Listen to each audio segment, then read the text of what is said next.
Okay, we'll officially get underway in about 5 minutes. Thanks for your patience.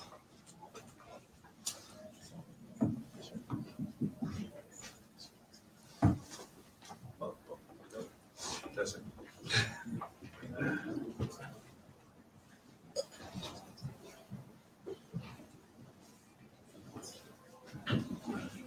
check it. Fine, can you hear me? Oh, No. that's better. Oh, that's hard. Does it work? No. It works, but it's quiet. Turn it Can you maybe hear like me? towards you more. Huh? Yeah. Can you hear me? It's quiet. Is there a way to turn off the volume? Only on that word behind it. Oh, I was not thinking about that.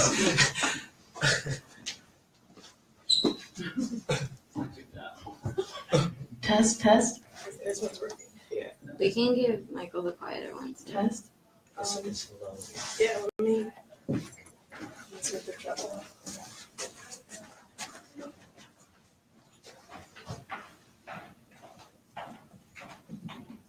Let me try it now. Mine, can you hear me? Is this good? Okay. As long as you put just get your Okay. Is this good? Yeah, that's good.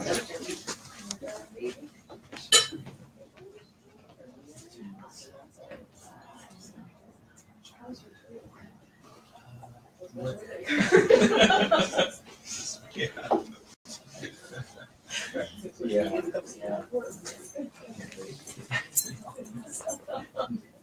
Take care.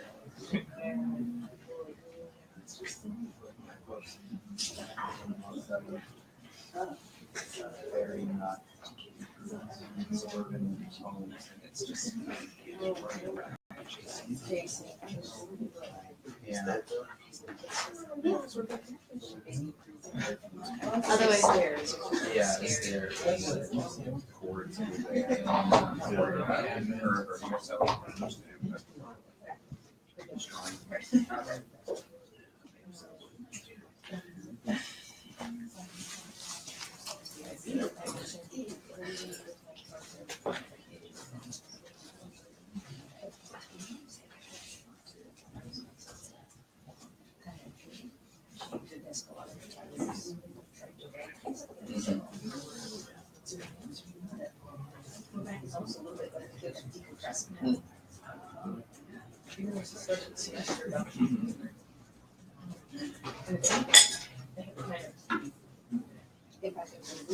now here. Just saying, but Yeah. Are you? Not this semester. Okay. Last semester, I don't think you were saying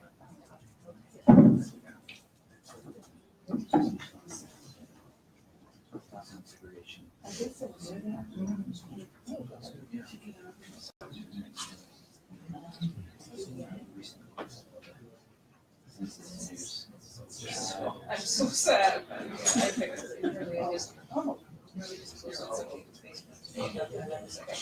Where I was dressed on Friday.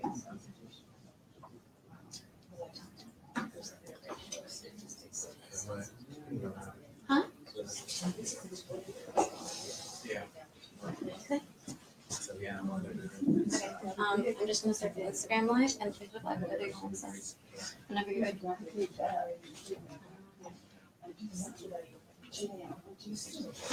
Yeah. Good afternoon. Thank you for joining us today for the first event in a series we're calling the Reparations Project that's hosted by the Race and Public Space Workshop at the Institute for Public Knowledge at NYU. My name is Michael Ralph. I'm a professor in the Department of Social and Cultural Analysis here at NYU. I'm also the director of the Race and Public Space Workshop, which has been around for about 2 years. And the impetus for the Race and Public Space Workshop was to have a conversation about the role of race in American society, but not exclusively in the U.S. It was kind of prompted by a couple of things. You know, the idea that Obama's presidency was hailed by some as a kind of post-racial moment, and yet turned out to provoke all kinds of racial animus. It was also about sort of grappling with the ramifications of the Black Lives Matter movement, as well as related events in Ferguson, resurgence and white nationalism. There are a lot of different kinds of events that provoke people to think about what race means, race, geography, finance, economic, political stratification, gender, sexuality, ability. There are all kinds of issues that came together that were sort of related somehow to race and public space. So we set upon the ambitious mission of trying to curate events and have conversations that were related to these sort of intersecting themes. I want to thank the director of the Institute of Public Knowledge, Eric Kleinenberg, for supporting the workshop, as well as Sierra Dismore, who's the associate director. I also want to thank Amaya Singhal, who's been the director of IT and marketing for the Race and Public Space workshop. And then, I sort of want to open up this event. We're going to talk to Wes Alcenat, who's a historian and public intellectual. He received his PhD in history from Columbia University. He's a specialist of history of Haiti and economic political history of the Atlantic world. And he wrote a really influential article in Jacobin called "The Case for Reparations for Haiti." And, we're going to talk about that publication as well as the broader arc of his work and what's at stake. But I want to say a little bit about where this idea of reparations came from as a theme for us. I just got back literally minutes ago off a plane from New Orleans, where my goddaughter and niece was baptized. And as I was reflecting upon what it means to come here directly from that event, I was thinking that the core theme of the Reparations Project, if there was one, is to grapple in more nuanced and sophisticated ways with the value of life. Reparations provokes this interest in the idea of victim versus victimizer, forms of violence and injustice. It also is about sort of who owes what to whom, right? A kind of process that I've referred to elsewhere in the book by the same name as Forensics of Capital. Then finally, it's about sort of what kind of payment will be made, what kind of redress will occur, and sort of who will authorize it. So these sort of related things make us wonder what reparations can do for us as a kind of language, as a kind of practice. And I guess in thinking about that, reparations as a way to work through some of the most important social problems and social issues, I think we come across this idea, often people will say, well, reparations would be impossible, particularly reparations for slavery, colonialism. It's often framed as something that, might be ideal to pursue, but it's impossible to achieve. And, meanwhile, we see various forms of redress that could be considered reparations, whether it's, redress for Agent Orange, Holocaust, 9/11, Deepwater Horizon oil spill, Boston Marathon bombing, and these kinds of events. People will identify the victim, the victimizer. They will come up with some kind of tabulation about the loss of life, the loss of property, and they'll render some kind of payment. And, the idea that reparations is impossible is not even sort of curious in relation to the various historical events in which people have produced some kind of reparations, but also, this idea of reparations is arguably something we do in a very kind of mundane way, routine way, every day of our lives, right? From car accidents and accident compensation to life insurance policies to malpractice lawsuits to workers' compensation. We are often sort of coming up with a measurement of the value of human skills, the loss of human life. We're often coming up with arguments about who's guilty and liable for what and how much they owe to other parties, other people. So, I think what the final thing I say about this framework is that I think my goal for the Reparations Project is for us to think of it as a very sort of routine feature of social life and as a pragmatic social and intellectual exercise. So rather than a kind of moral debate, philosophical debate. So rather than seeing it as something that we'll contemplate in the abstract, what if we just sort of focus on the way that ethnographic insights, historical analysis, actuarial methods can all be brought together, medical evaluations can be used to sort of evaluate and assess the stakes of the loss of life and sort of just come up with sort of very common sense, practical assessments of the damage and the lives lost and what's at stake and who owes what to them. So I'll stop there for now, and I sort of want to transition to Wes's important piece, the case for Haitian reparations. And so first, Wes, can I ask you just to introduce yourself, talk a little bit about your formation as a scholar, informally, formally, and then what brought you to working on the questions of debt in the history of Haiti? Hi, everyone. Michael, thanks for inviting me here and to take part in this conversation. So I was originally born in Haiti and came to the States when I was about 10 years old, and I had my formative years in Minnesota, where I grew up and went to college, and then moved out here to attend Columbia University, and was fortunate to be trained under Eric Foner, who's a very distinguished American historian. And really, I think part of my intellectual growth in terms of what concerns me and the issues that I choose to focus on, in many ways is identity-based as well as politically based. So on the identity front, I've always been sort of curious about how being a person of African descent in the Black diaspora who actually navigates a Black American life as well as a Haitian American life, being Haitian and trying to understand both sides to the coin of what that means politically. And through that, what's always been interesting to me is trying to understand what meaning does the Haitian Revolution itself, in terms of its legacy and impact, left on Black American life, and what are the lessons to be learned about the differences and similarities in both the experiences of colonialism with regards to Europe as well as American imperialism. What do the two sides have to share? What are the differences?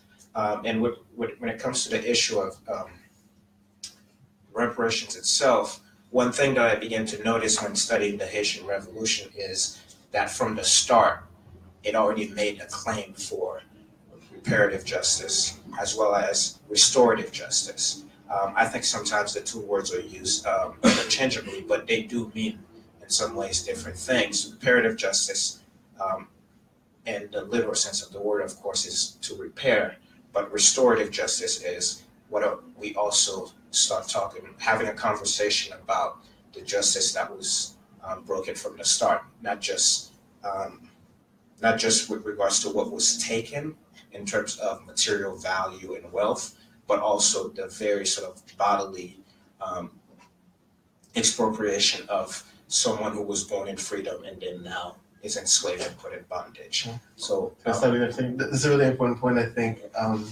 because there are different ways of thinking about what happened during the Haitian Revolution, and obviously the way that planters or plantation owners and owners of enslaved people thought about it in a way that enslaved people themselves, people who were free and then sort of taken into bondage, think of it is naturally different. And we see the different kinds of arguments at different kinds of stakes, So I'm really interested in this point you're making about the kind of rights that free people have and what free people are owed versus what it means for people to lose their property.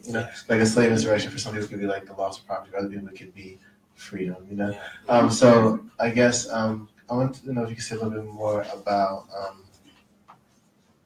I guess the different phases of this history and what's at stake in each one. So because in your article you laid out beautifully, but just for the audience both here present and also online, just say a little bit about these different transformations maybe in the way that Haitians or people sent the were viewed themselves and were viewed both before the uprising, after they seized their freedom, and then in the decades to follow. Yeah, that's a very good question. Actually, what I think is very radical about how the Haitian revolutionaries thought of themselves is the moment the army, the Haitian Revolutionary Army, actually called itself the Indigenous Army.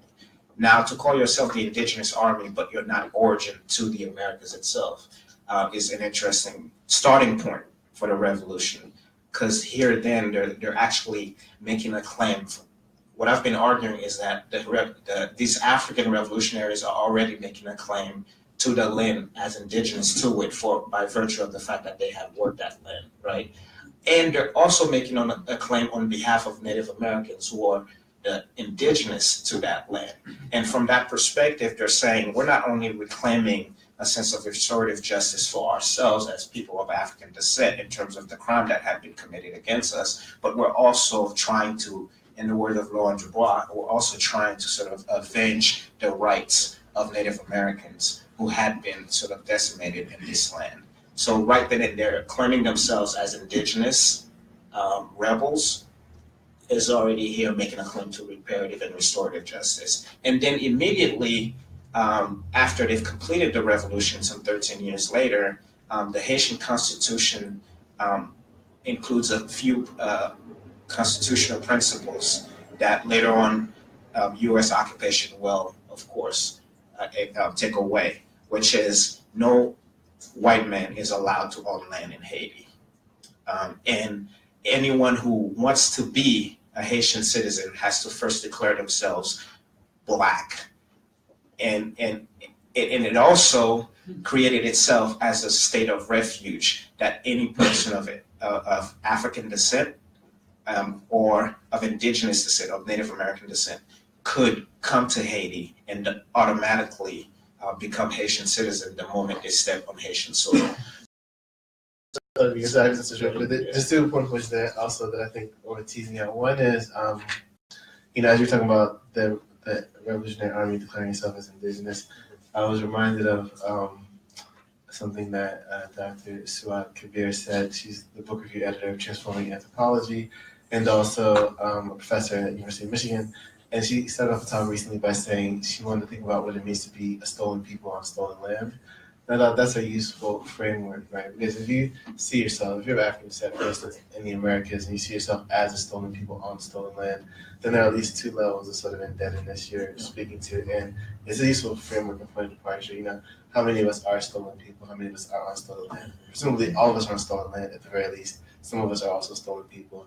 And even there could be different kinds of stolen people, Yes. But it's useful to kind of think about like that as providing context for where we are.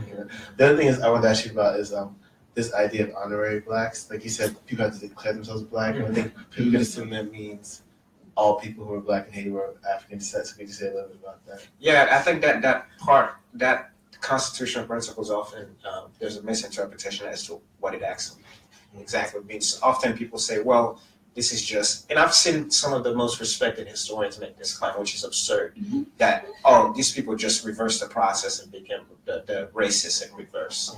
But actually, it did not prevent any white person from becoming Haitian, actually. So all they had to do is reconceptualize racial claims for what it means to be a human being.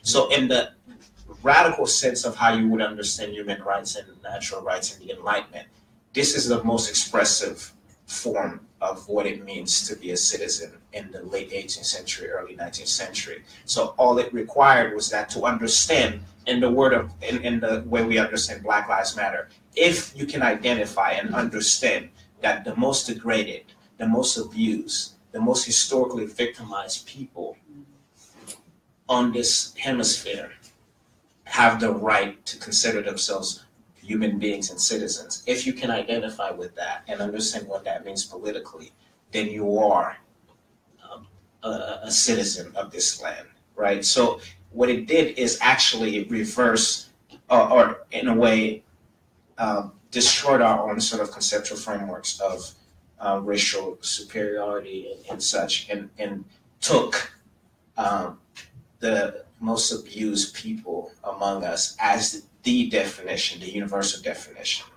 of citizenship. And I like to think about it in the context of what Martin Luther King said. In order for us to really move forward, we would have to have a radical transformation of values, which is exactly what the constitutional principle did. Because if you can understand that those among us who are those of African descent, people who had previously been enslaved and in bondage, become the definition of citizenship, then we know society is making a step forward, right?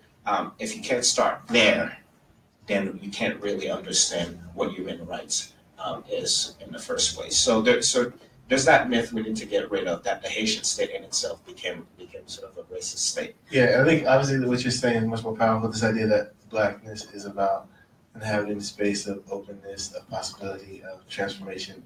It's like saying that Black is an intersectional space, or something like Yes, potentially you could argue Blackness is a queer space, or something like that. Or the point is that all people can fit in, and particularly marginalized people, non-normative people, there's a place for them in this conception of citizenship. Yeah, so basically blackness replaces, and it's often what Ta-Nehisi Coates says, and which is something I agree with, which is blackness is not a race sometimes. What you have to think about it is it's a struggle, right? And if blackness is a struggle, then that struggle really has so many points of intersections for humanity more generally. So we're talking about something that is very universal. And what I think is very beautiful about it is these African revolutionaries were not necessarily just thinking about themselves as Africans. They were thinking about what are the larger implications for this struggle, for the world as we know it and understand it in this time period. Yeah, I mean, part of what I was thinking about too in this question of honorary blacks was that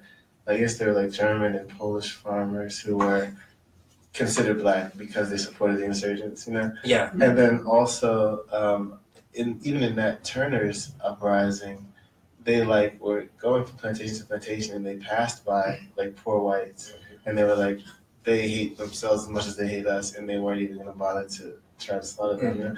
And that's just interesting that in both these instances you have white people who are not actually seen as the target of fighting against white supremacy. You know, they're seen as either allies or somehow, I don't know, collateral or something like that.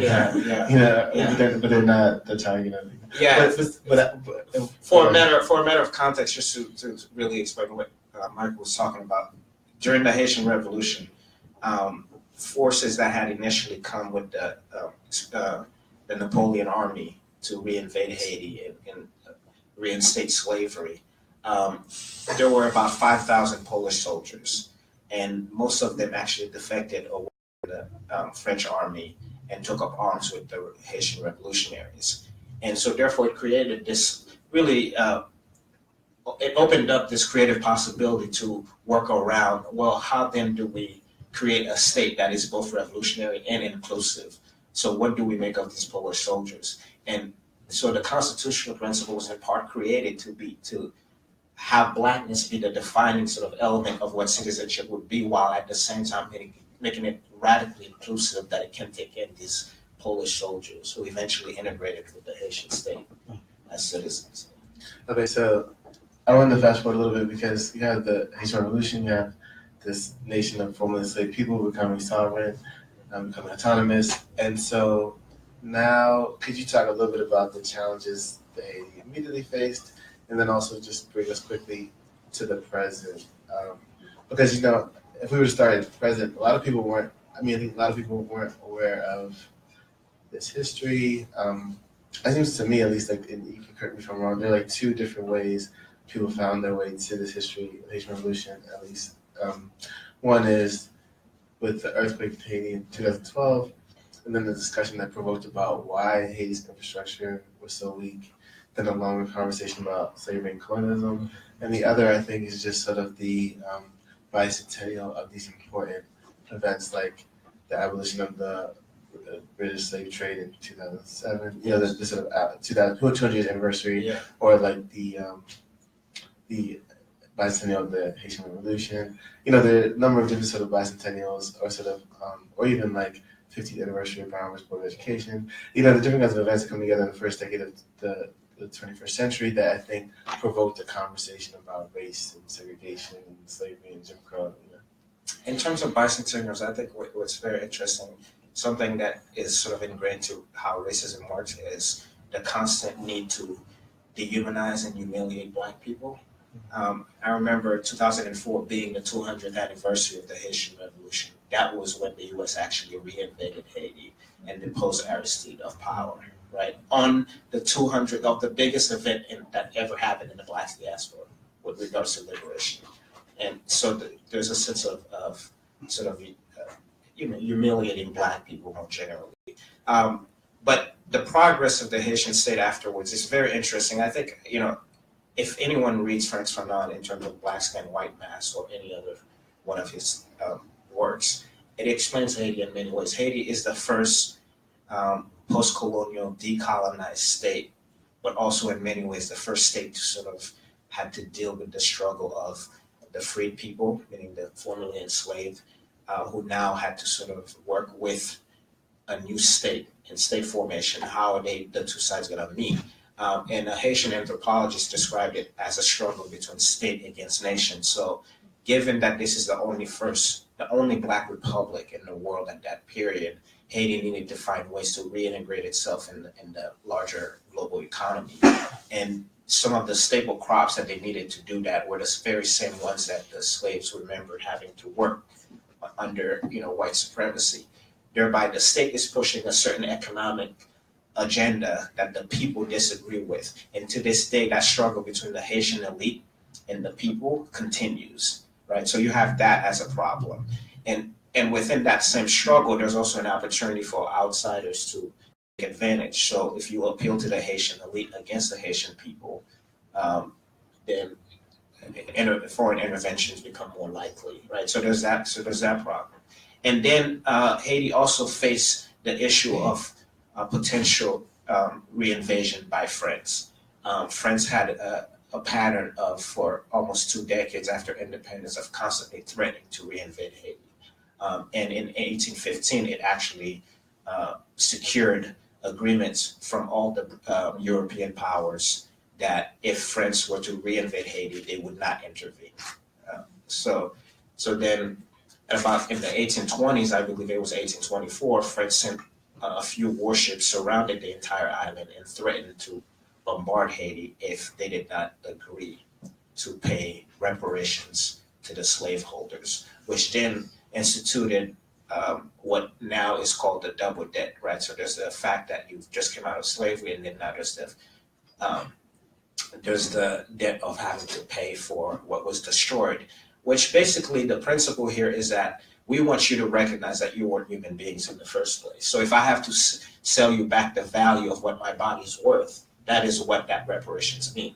I'm selling you what my body's worth. So then that debt accumulated to what is today about $20 billion worth or more, right? More than twice, I think, almost of Haiti's current GDP in many ways. And how does that debt become complicated, not just with France, but also the United States, Germany, and other powers? So Germany came in, intermarried Haitian women, got Haitian citizenship through that. By the late 1870s, Germany controlled about 80% of Haitian commerce. So you have a small, light-skinned German elite, Haitian German elite that controls the economy. That threatens U.S. security, quote unquote, and has Wilson intervene in Haiti to occupy. And through that process, in part, Wall Street got involved, especially Citibank today. You can go through their archives and find their footprints in all of this. Citibank took much of the debt that was owed to France. Now, Haiti, a sovereign nation, is heavily indebted to a private bank. Not another sovereign state, but a bank. And all that being fostered by the U.S. State Department. So then 1915, the U.S. invades. Haiti's under U.S. occupation for some 20 years or more. And the debt itself is not paid until 1947, I believe. Right? Yeah, and many of us are probably more familiar with the history of Haiti in the 20th century and sort of the way that it becomes part of geopolitical interests of various countries, including or especially the U.S. And I think what's really important to me, in particular about this story you tell, is that going back to the moment of like Haiti declaring itself as a sovereign nation, what does it mean? What would it have meant for the international community or sort of other influential nations to say that, well, Haiti should not owe anything to anyone because these people are sovereign? You know what I mean? Like we can think about like countries or places where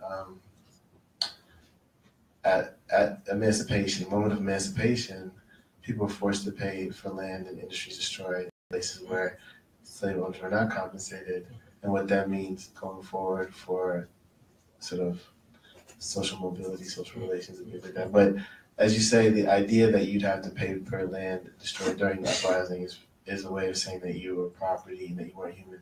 Because like if there was a discourse then about like crimes against humanity or sort of genocide or injustice, then if you're the victim of genocide, you don't have to pay for the forms of torture and violence and punishment to which you're subjected, right? So like on the one hand, many of us could be skeptical of human rights discourses and these kind of notions. On the other hand, the function of them is to say that that the way that you were exploited was unlawful, and therefore the person who did this does not deserve to benefit from that.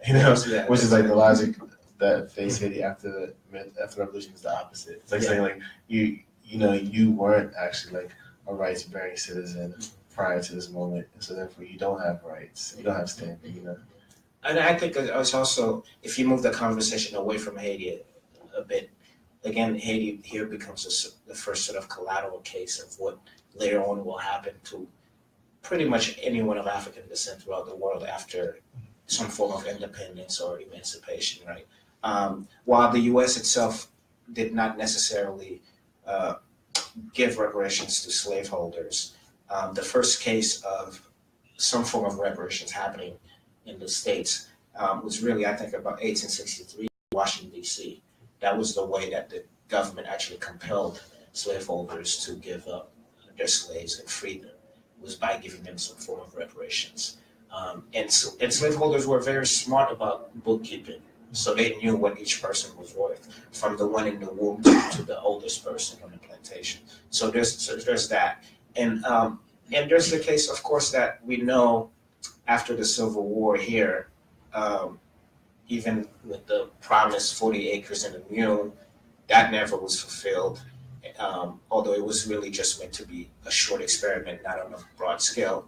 But the labor system in terms of sharecropping that emerged afterwards largely really benefited the slaveholders.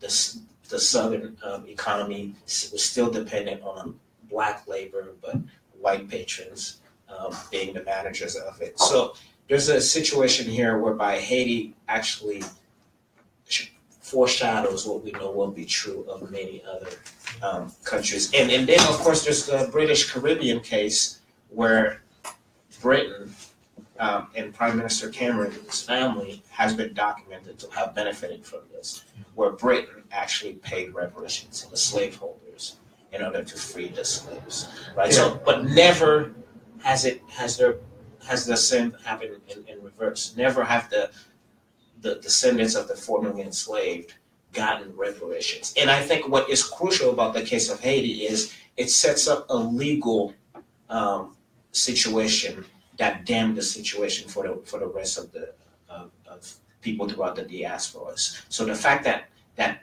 debt France imposed on Haiti legally survived or worked out, when I look at it, to me, it spelled disaster for everyone that would come afterwards. Yeah, and I think, I want to open it up to the audience for a question and answer, and to hopefully folks online as well. But I guess when I think about this issue, part of what comes to mind is that, I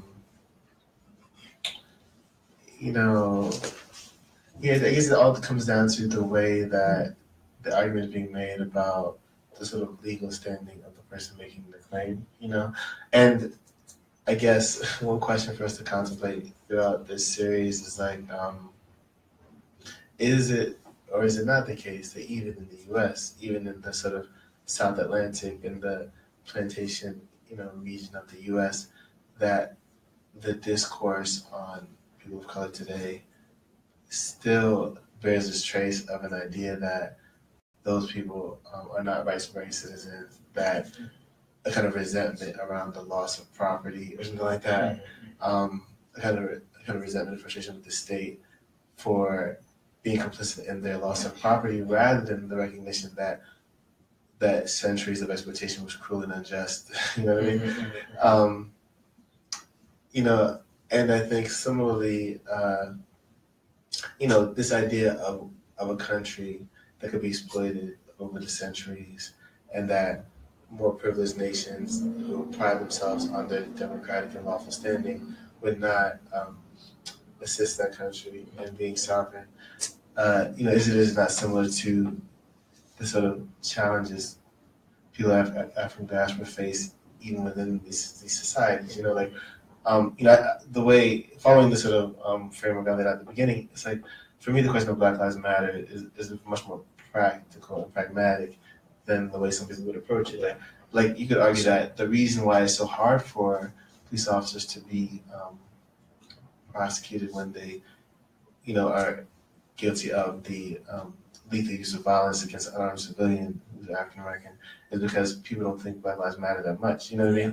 In a very practical and visceral way, people just think of it as not them. It's not of huge significance, or material. And I would cost, also argue that the state too has a stake in having these people not being prosecuted. Right, because yeah. then the state is up for being implicated as being enabler of the injustice that happened. Right, because following the important research in your argument you laid out today, the state is probably responsible for establishing value, even helping adjudicate our notion of monetary value, right? Like, and goes back to some of these examples we discussed, whether it's life insurance or workers' compensation. Some of these are like state and federal policies that shape our perception of what a human life is worth, right? It's like some kind of measurement of projected wages lost in the case of workers' compensation or disability insurance, or some measurement of, or some composite of family medical history and projected wages lost, et cetera, and a fatality, right? So we have measures that are sanctioned and endorsed about how we're supposed to think about a loss of life or injury, right? So, and this begs the question of why can't we incorporate those same procedures into this conversation? Like we could say, okay, well, if we know based on our records, this many people were enslaved and trafficked, and this many died, and we know certain families benefited, and we know their descendants living here and there, could there not be? And so this is obviously part of what the CARICOM, reparations lawsuit's about, but just in a kind of broader context, can we start to think of these issues that way,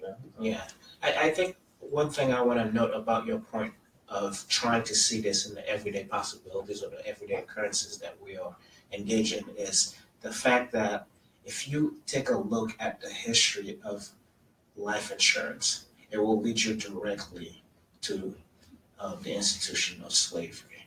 It was where many of these financial institutions perfected the practice of life insurance.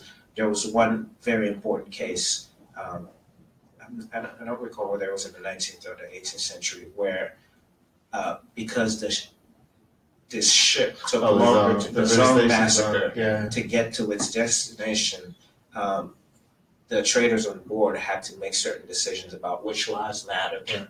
And many of those bodies had been insured. And so they started throwing bodies overboard, of course, Black bodies overboard.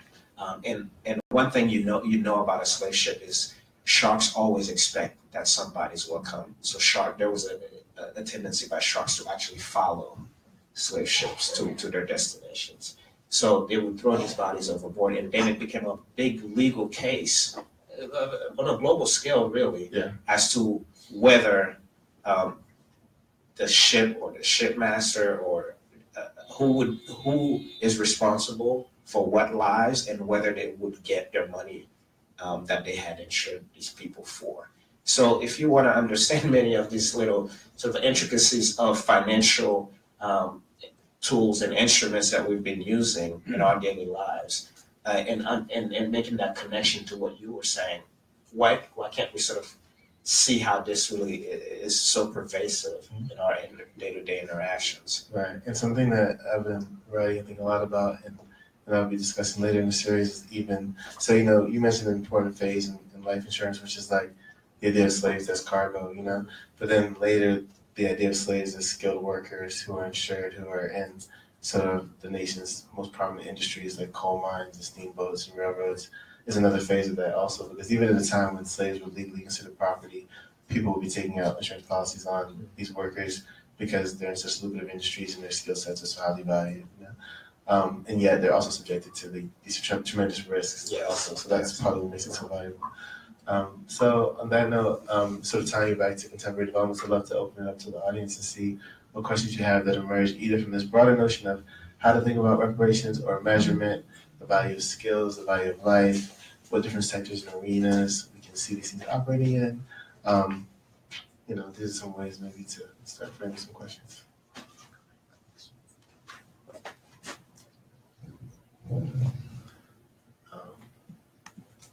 If there are no questions, we'll just start calling on people.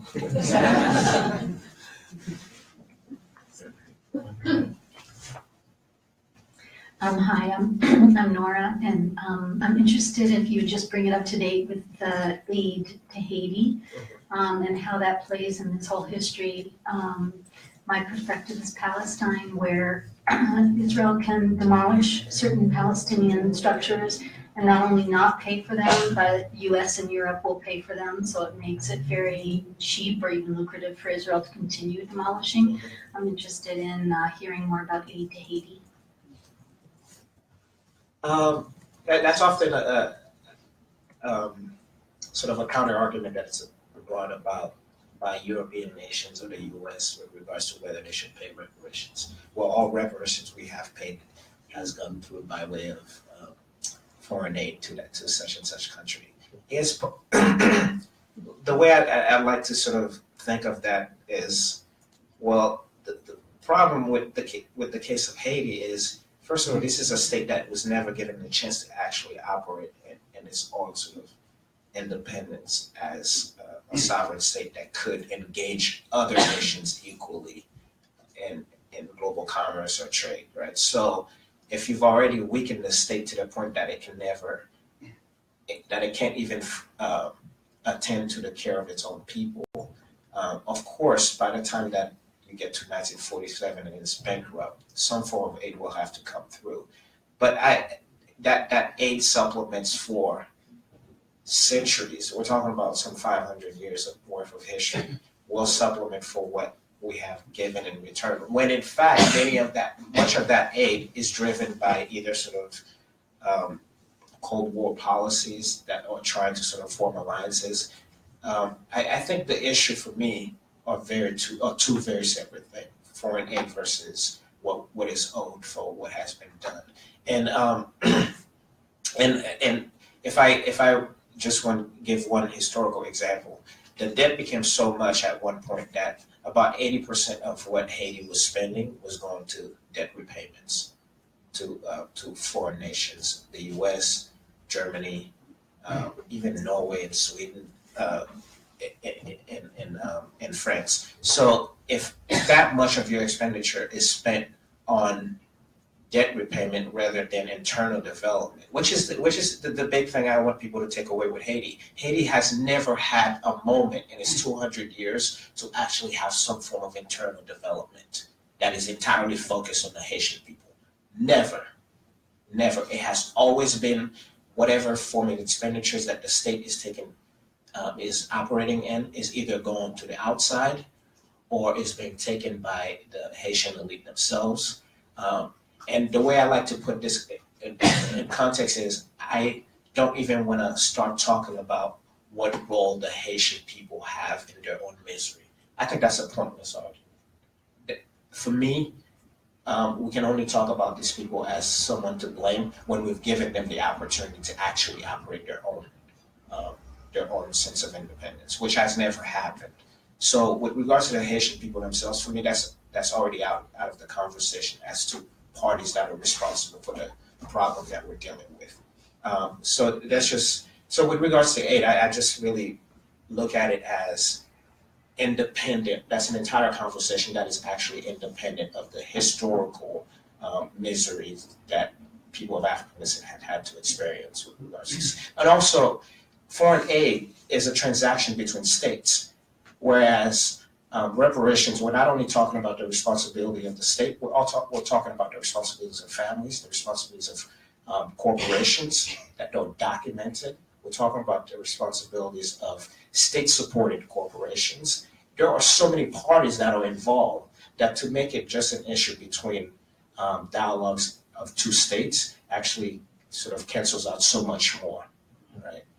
No, that's important. So, I should have said at the beginning too that one of the main functions of the Race and Public Space Working Group is to provide opportunities for graduate faculty to collaborate on research and also to sort of see the significance of this research in terms of its relevance to policy and history and various kinds of social problems. So I think this question of how to think about aid how to think about reparations, how to think about payments between countries is really helpful, both at a kind of the level of sort of concern, the level of the citizen, but also very important at a kind of conceptual level, right? Like, is it the case that reparations is the same as aid, and if not, why not?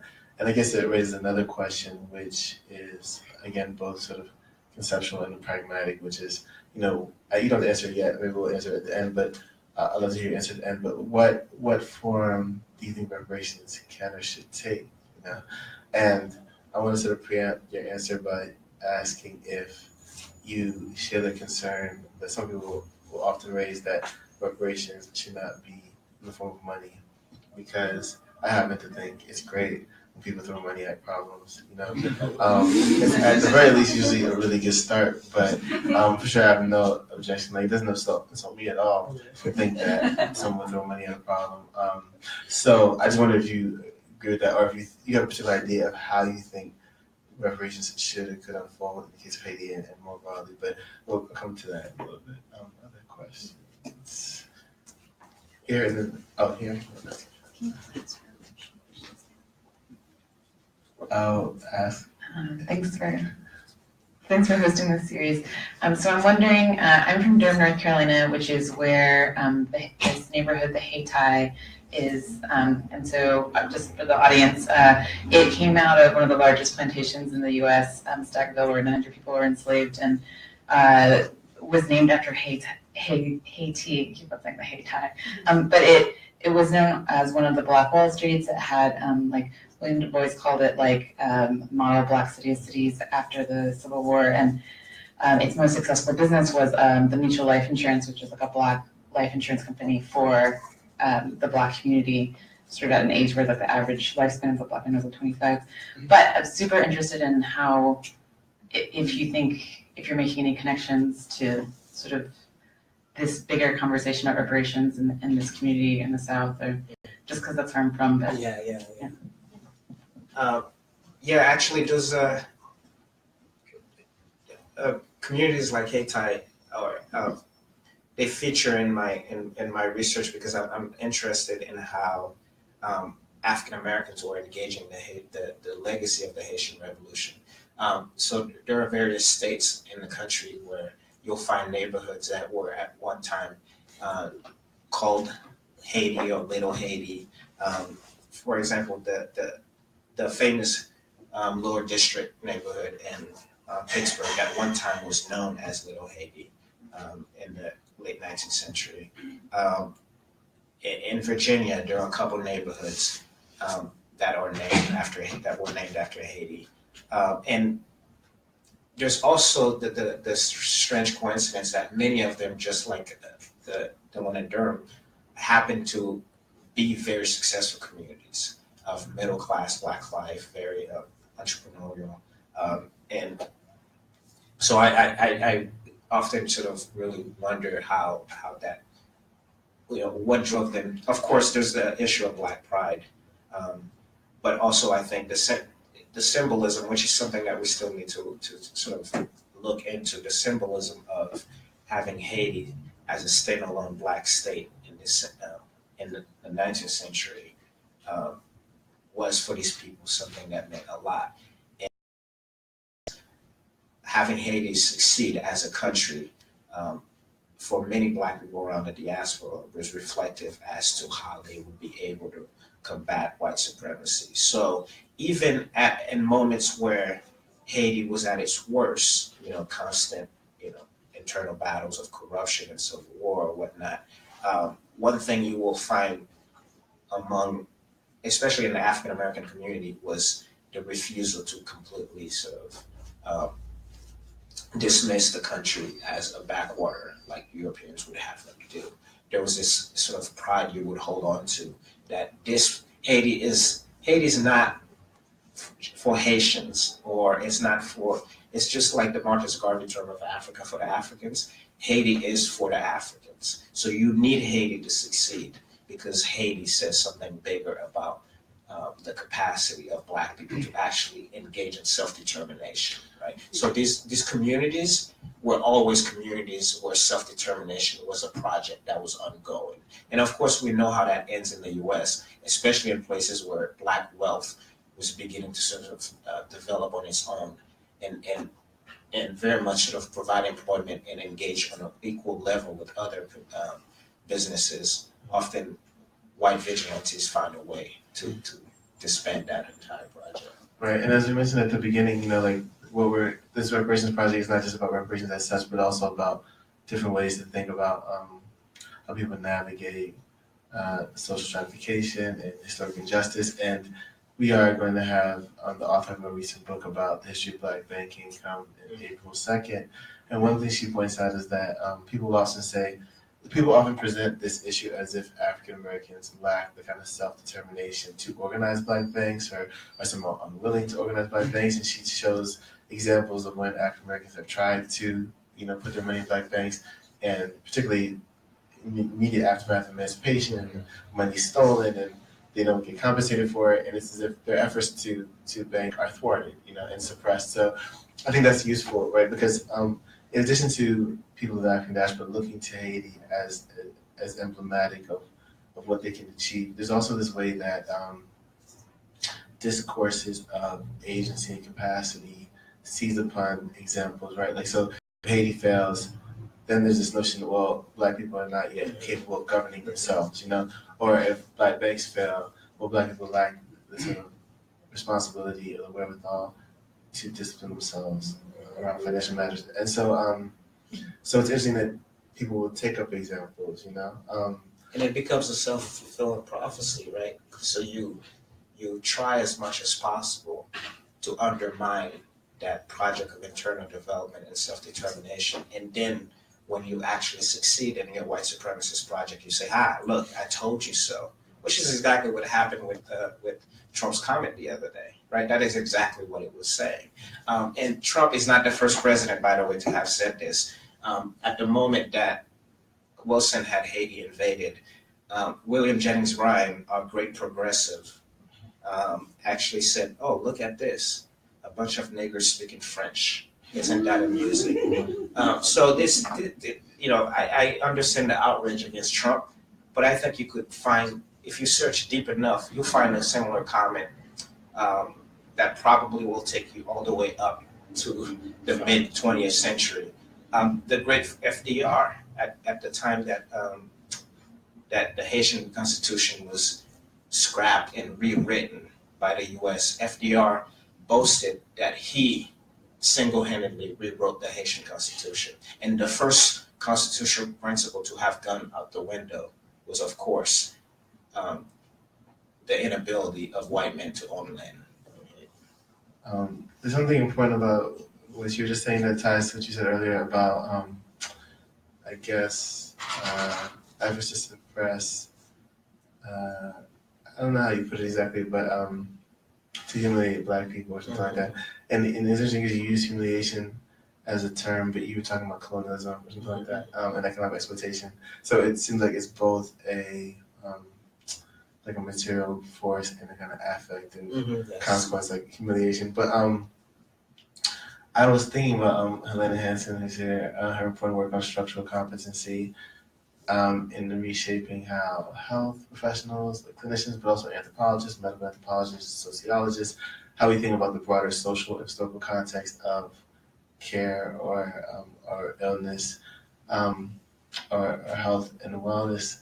And I guess like one basic premise of that project would be that if people are given accommodations that are hygienic and safe and comfortable, then all people can flourish in those circumstances, right? And that if people are fighting against disease and have poor sanitation and lack the means to eat healthy food, they will not flourish. And what's useful, very important, I think, for social scientists about this is that in addition to, say, the particular history of Blackness that we're talking about, there's also like what it means to build a kind of human society that can flourish. And I think about this even in terms of like Du Bois, like, his book Black Reconstruction, we think of it now as this devastating critique of the particularly insidious racist history of Reconstruction, of the Civil War. But like he opens by saying something like, part of the point of this book is to show that Black workers were average, ordinary workers like any other workers. You know what I mean? And I think there's something I don't know if I could actually speak a little bit about this tension between like this particular history of Blackness and maybe suffering, misery, and exploitation, and yet that the solution sometimes seems like not necessarily a particular solution around Blackness, but a solution around like trying to achieve the kind of treatment that all other people are given. You know what I mean? Like if the U.S. would have supported other countries when other countries try to violate their sovereignty, but not Haiti. Or people would think that other people deserving of quality schools, but not certain. So could you speak to that a little bit?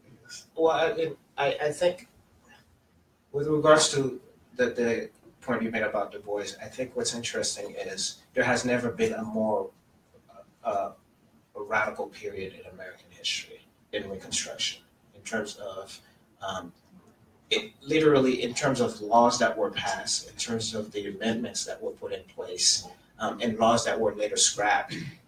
That short 14-year period is the most radical period in American history, and it was the moment at which we genuinely set out to create an interracial democracy, which, by the way, is the genuine production and contribution of Black people to this country. The idea of interracial democracy originated with Black abolitionists. This country was never intended to head towards that direction. So let's put that in perspective. And then when it was actually working in that decade and a half almost, of course, that was thwarted by the rise of the KKK and their support from both on the state level as well as the federal level. So I just think it's worth highlighting the fact that the project of radical democracy has not failed because Black people didn't carry it out the way they were supposed to. They did exactly what you would expect and require of how a democratic society set about to fulfill these experiments. But it was always the constant need to undermine, humiliate, and making sure that this doesn't work out in the end, that ultimately hurt the project of American democracy. Everything that we're trying to do today is something that had been tried in one way or another in the period of Reconstruction. Well, I think this point actually ties into the Ta-Nehisi Coast reading, which was a reading people did for today, but we haven't really talked that much about it yet. But it's interesting your point that like Reconstruction ultimately was undermined both by the state, but also through sort of lynch mob violence and things like that.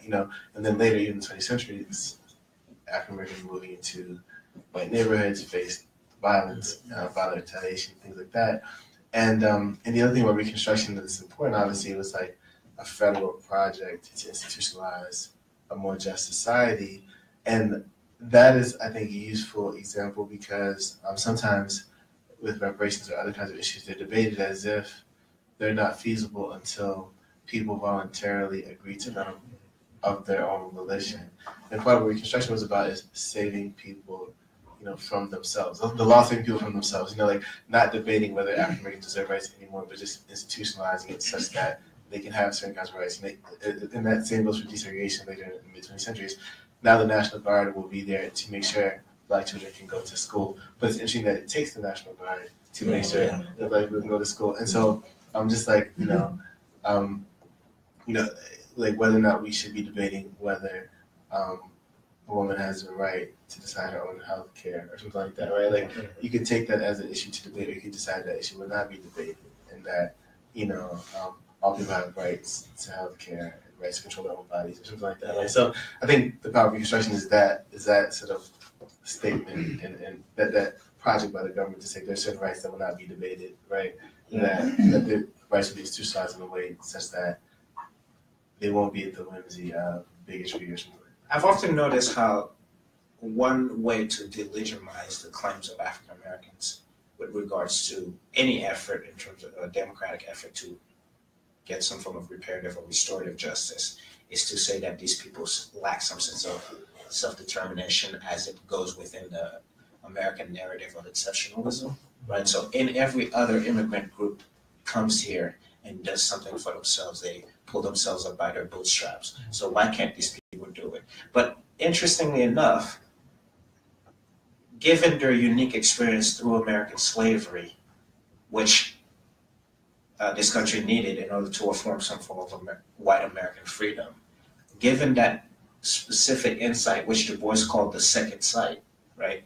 African Americans have always known that no genuine democratic reform in this society can happen without the state, right? It has to be a cooperation between the society and the state itself, given the fact that you will need the protection of the state to enforce certain laws and certain rights that your average white family may not want to give up or may not want to negotiate on.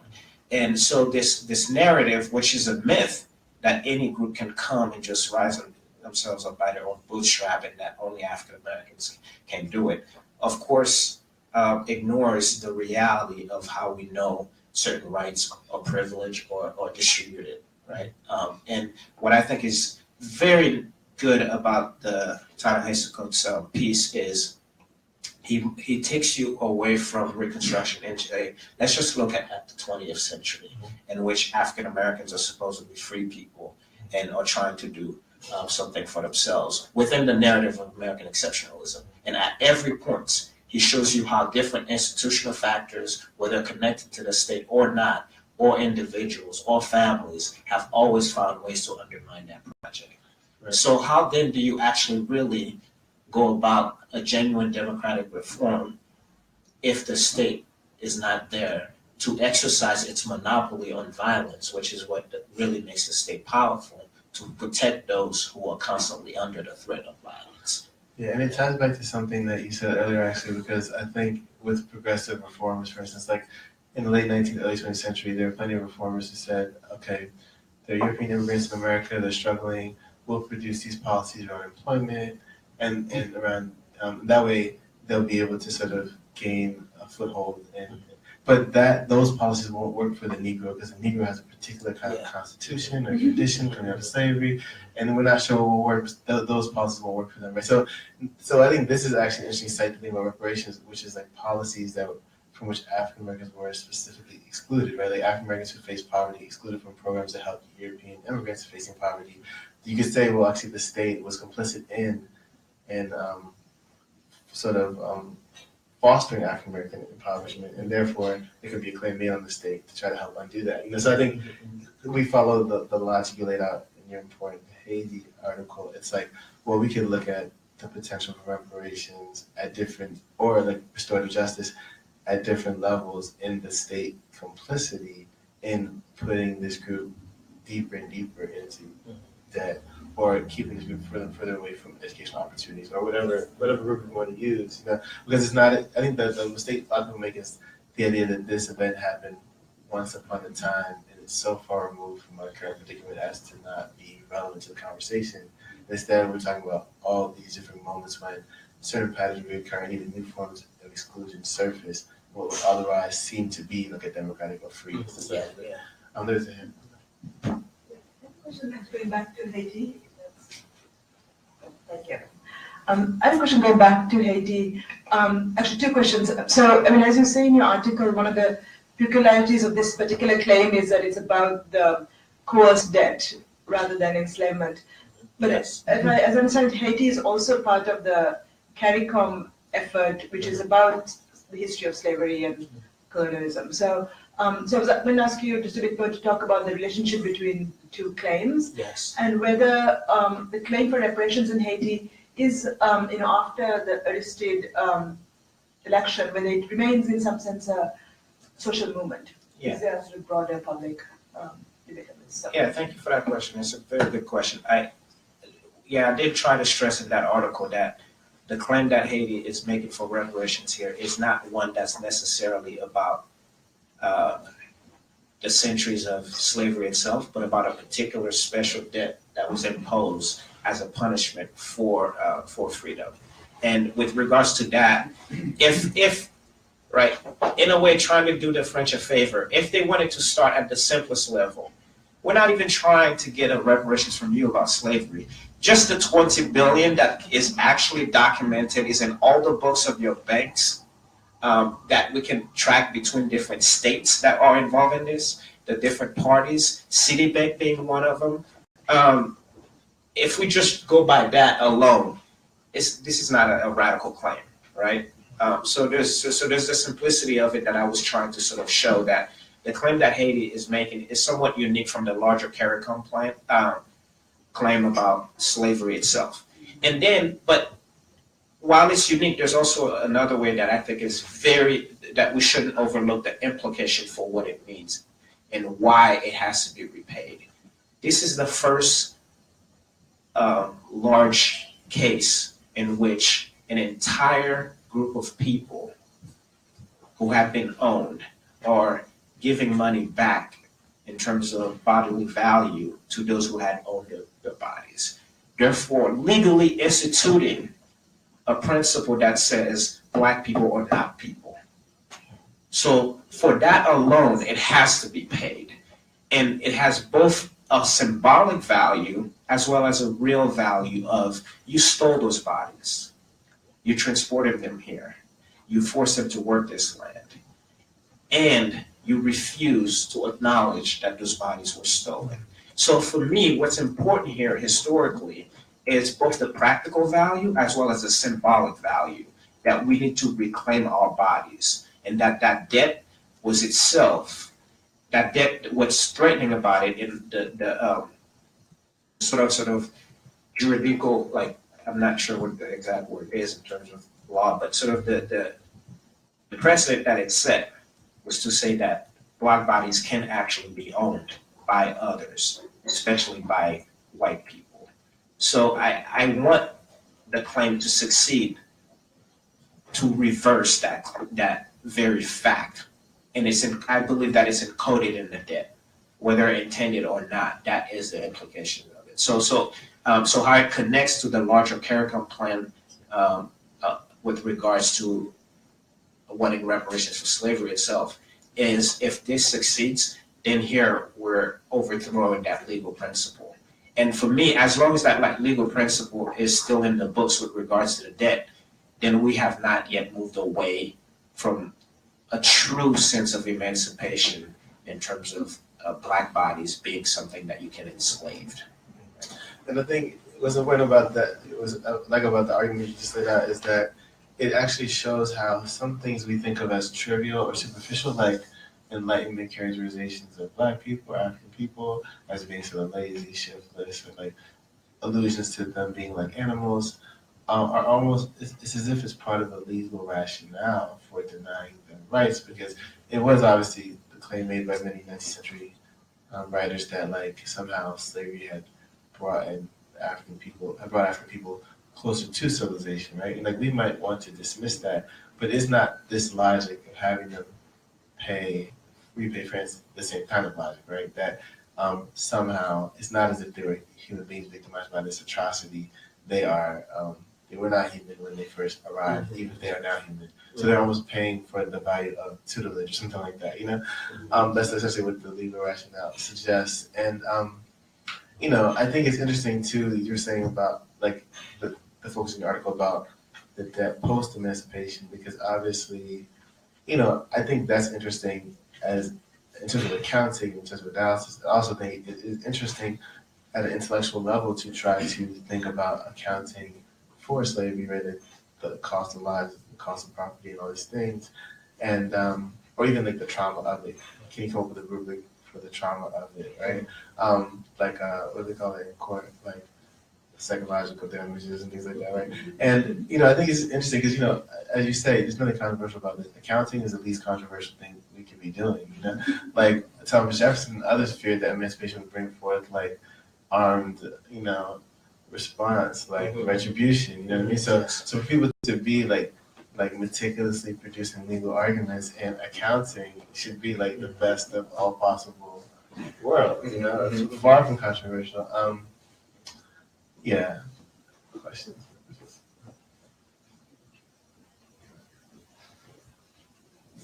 First, just thanks for this great event. I'd like to go back to the previous round of comments about the 20th century and apologize in advance for doing something that's possibly too academic, but I wanted to push back on your use of the word complicit on behalf of the federal government in creating the racial hierarchy that we see today. I mean, if they were not complicit, they were very active and intentional in creating a racial hierarchy that was largely organized around space and the housing market. I mean, the kind of middle class that we identify today that emerged in the middle of the last century was only capable through massive federal investment in housing, employment, and social security insurance, all of which excluded African Americans.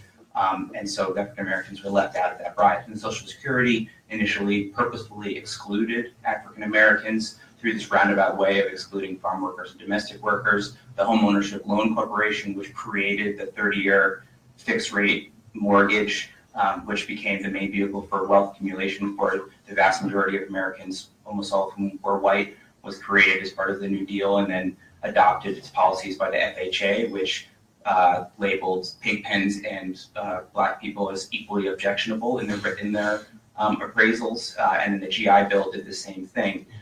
So it's not only the active, deliberate exclusion of African Americans, all juxtaposed with further isolation of black poverty in inner-city housing projects, and then funneling billions of dollars of wealth into white suburbs. But connecting to your earlier point about the better immigrant trajectories, I mean, the Italians, the Jews, the Greeks, they were not white 100 years ago.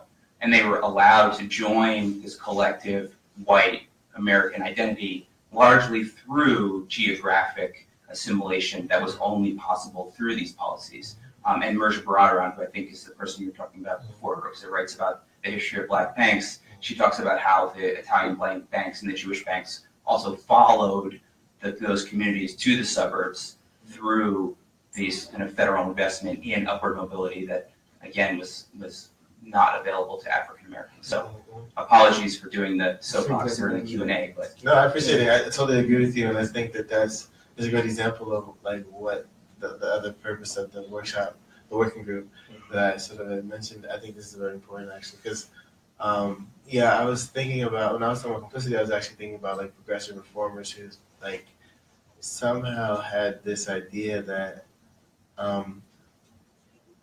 and this is tied to this argument about humanity, like like I think when we're talking about African Americans not being seen as human, it can come across as polemical, right? Mm-hmm. But I think we're trying to be empirical. We're trying to say that like if African Americans were seen as human beings on par with everyone else, then they would have been granted access to the same policies as everyone else. But the notion that somehow these policies won't work on them is a claim about their constitution. It's about saying that they somehow don't learn the same way everyone else does or something else. Something like that. Like that's implied in that. Right. But I like your point because it's like maybe the individual social reformer who's saying this thing about the Negro has some idea about the Negro he or she has internalized. That's actually different than like decades of state policy that's systematically excluding a group, which I totally agree with. This is a great point.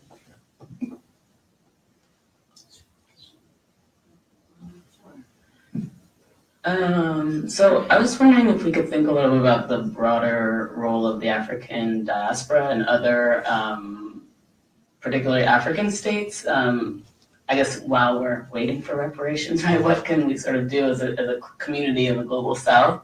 I'm thinking of how Senegalese President Abdoulaye Wade welcomed, extended an invitation to Haitians after the earthquake to resettle in Dakar.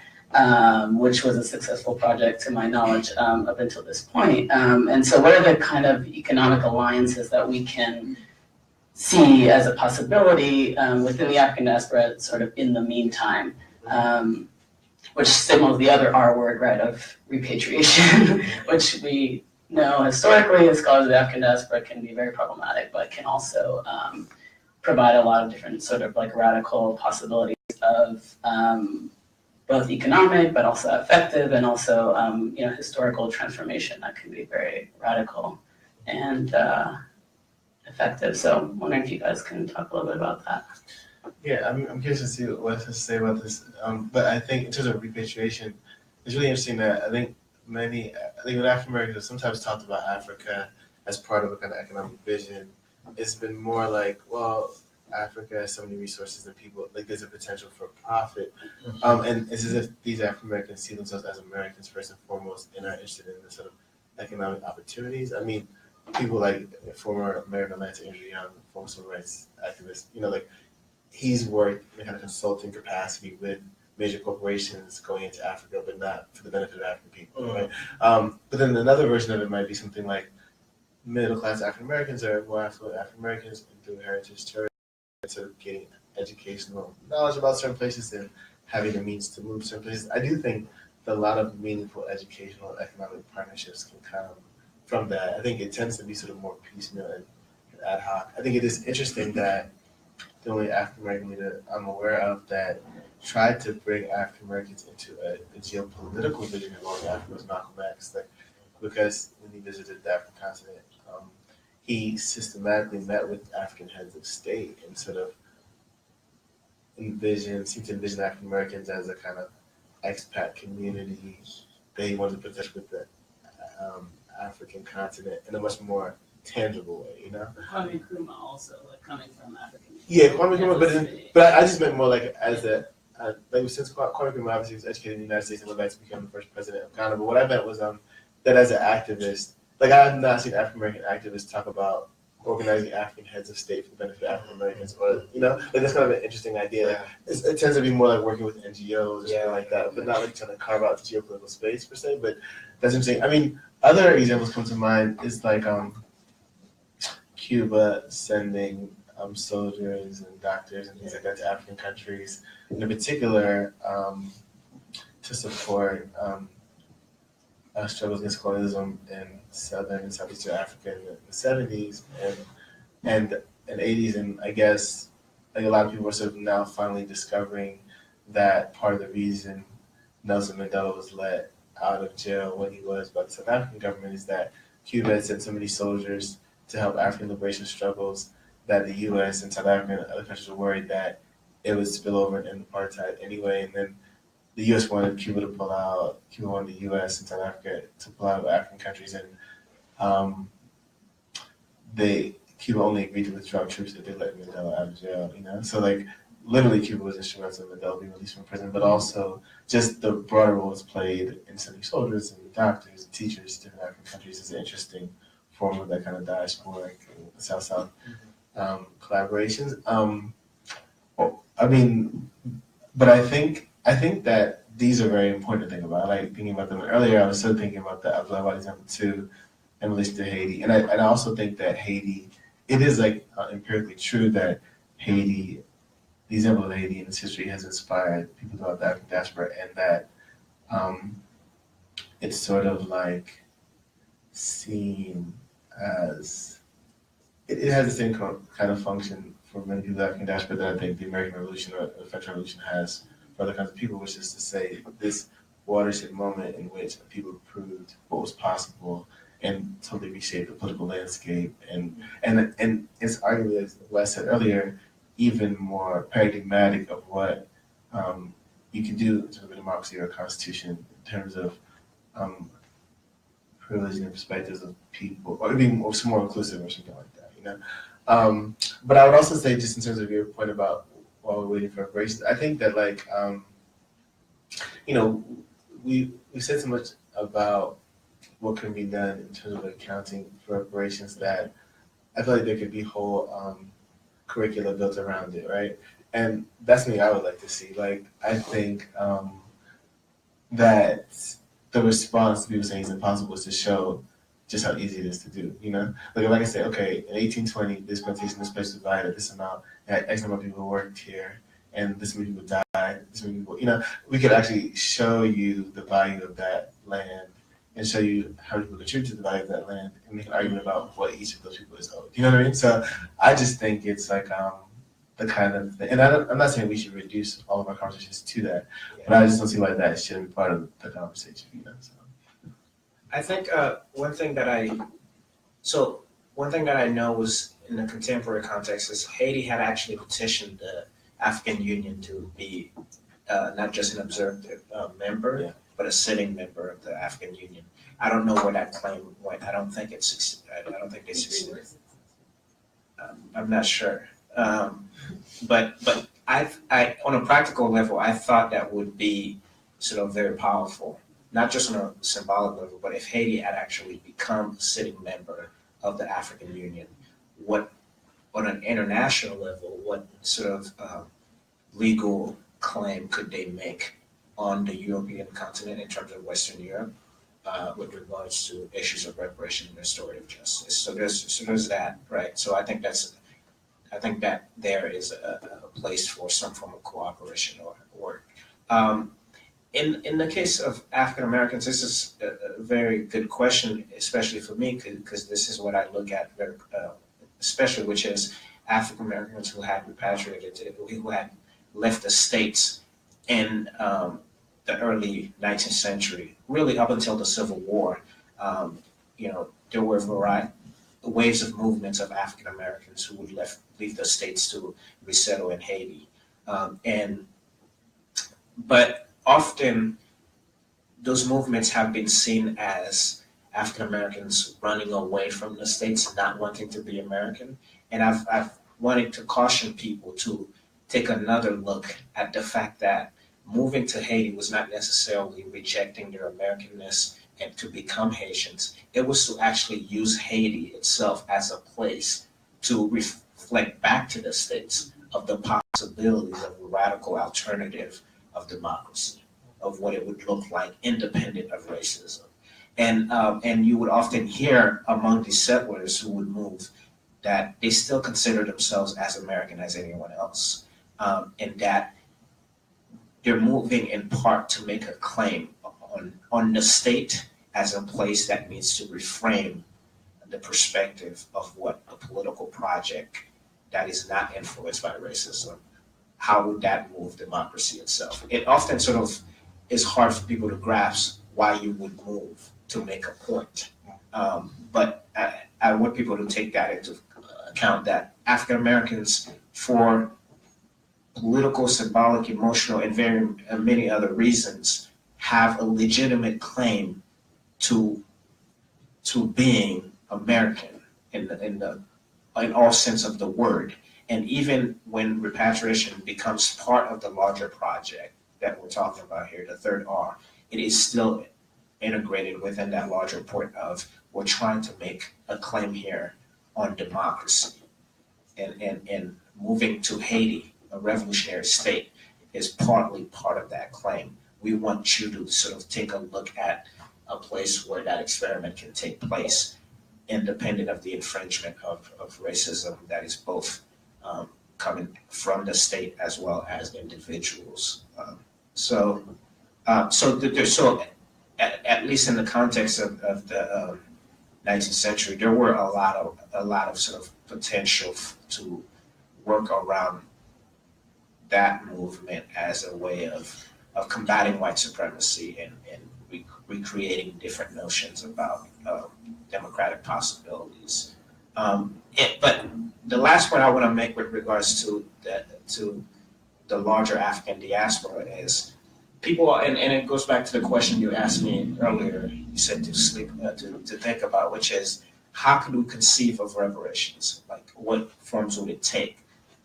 I've decided that I'm a bit tired of trying to find different possibilities that in many ways I'm trying to sort of come up with to appease white people or appease the American state or appease the European state.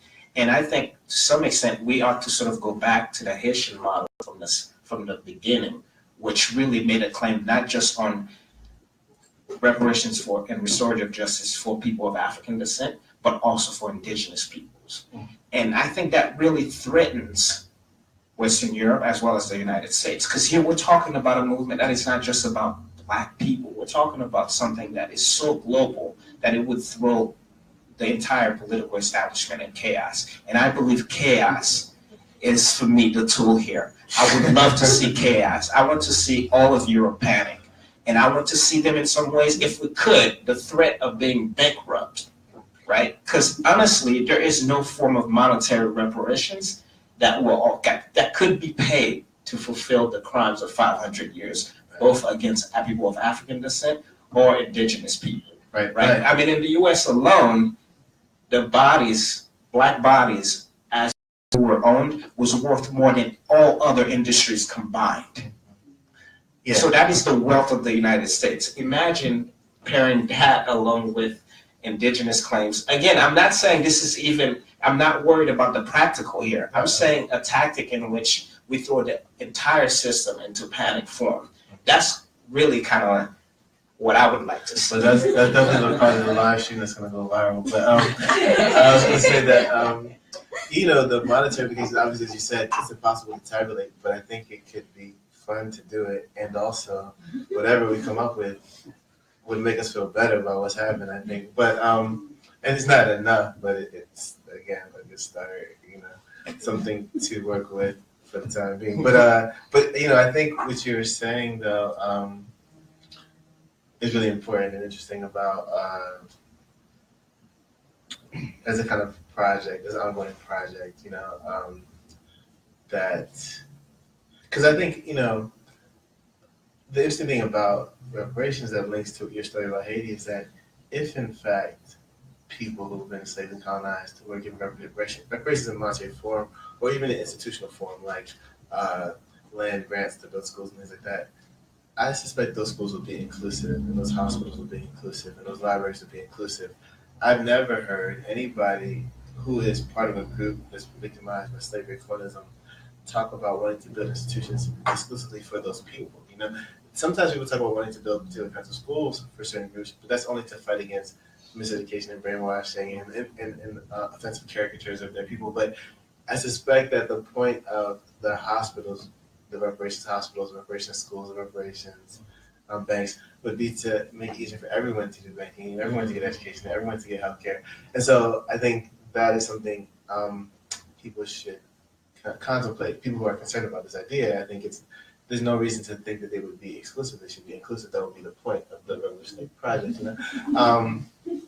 But also, I think that to me, you know, reparations, in particular when we talk about slavery and colonialism, it's just like the start, because there are other kinds of injustices that other people have been subjected to, even like white Americans or people in the majority. Like later this semester, we'll have an event about the what's called the 2008 bailout, and there's really interesting argument you can make for the idea that taxpayers were coerced into having money they paid, you know, used for a bailout for corporations, and if that money was not, if it was taken into account of coercion, if people were kind of pressured, forced to do it, then there's a claim that could be made on it. You know? So I think that's interesting. Like, you know, in other words, like reparations for some is the start of a project of reparations for all.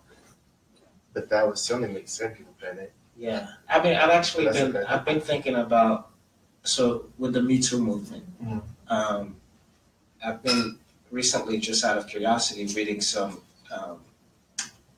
Black feminist historians from the 80s, and there's an entire scholarship about how, if we start thinking of sexual harassment as not just something that, you know, one person does to another, but also within the specific experience of the enslaved woman, the enslaved Black woman on the plantation or in the master's household, sexual harassment was an institutionalized form of the entire practice, right? So here then, again, anyone can debate me on this, and I would be glad to do it, but again, I think it goes back to Blackness here having a sort of universal capacity to incorporate so many struggles, as well as providing the radical possibilities of how to move forward, right?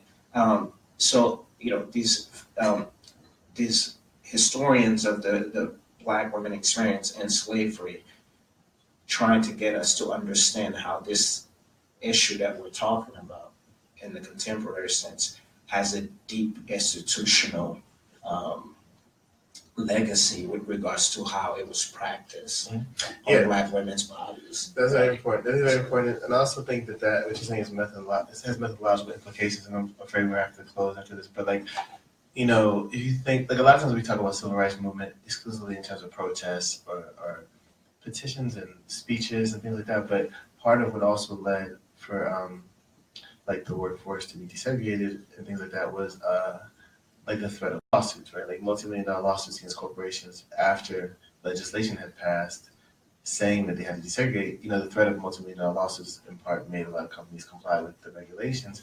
And I think in terms of Me Too movement, the idea that like a certain Hollywood producer might have to hire a team of lawyers and pay out multi-million-dollar settlements and things like that. And then we can think about like, okay, for all the other women who not yet receive payment, who have also been harassed, maybe like this is how much harassment costs you, like, $5 million per victim or something like that. And certainly that would make a studio think twice about hiring somebody, right, who has that kind of track record to think that like, like every so often, and it's sort of related also even to, like this shows up in other forms, like Chicago Police Department has like an insurance policy, which they taken that insurance policy because they torture and kill so many people, and they have to pay out so much in reparations that they have to sort of plan for that, or they plan for that, right? So what does that suggest? Like about like, the cost of taxpayers to police, cost of to taxpayers of police work. That is like millions and millions of dollars wasted through sort of violent, coercive, aggressive policing, right? Like that's another way to even think about it. It's not just sentimental, like, oh, we don't let police officers talk to us. It's like it is also costing us millions and millions of dollars and also many lives. So anyways, I think that's a very useful point to end on that sets up future conversations. So join me in thanking our guest, Wes Alcenat, for his important work.